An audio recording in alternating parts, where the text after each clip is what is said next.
All right, now we want to show you an example of one of our physical screens. This is something we did on Phil previously, and we found some limitation with them. We're going to show you the base screen initially, and then we're going to show you one of our breakout screens, which helps us to identify what the cause of his limitation was. So first of all, I'm going to ask Phil to get into his golf posture, where he comes forward like that. I'm going to ask him to hold this club straight across his shoulders.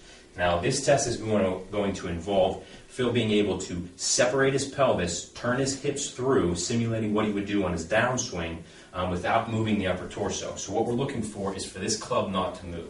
Go ahead, Phil, try to bring your hips through.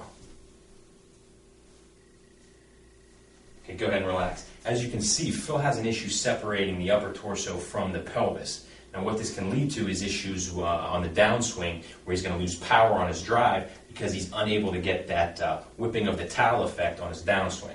So most people, when they look at this issue, are going to say, hey, he doesn't have the flexibility or the mobility to separate the two. But what we found out on Phil is that that wasn't the cause. So now we're going to ask Phil to do the same thing, and all I'm going to do is add a little bit of pressure on each shoulder. So I'm going to give him a little bit of stability here. Now, as you can see, Phil's able to turn his hips through.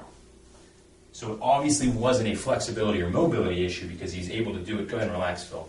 He's able to do it outside with a little bit of stability. So what we would work on with Phil is now we would design the program so that we will add some thoracic stability as well as work on some motor control issues so that Phil is then able to not only independently turn his hips through, but he's able to incorporate that when he's swinging his golf club.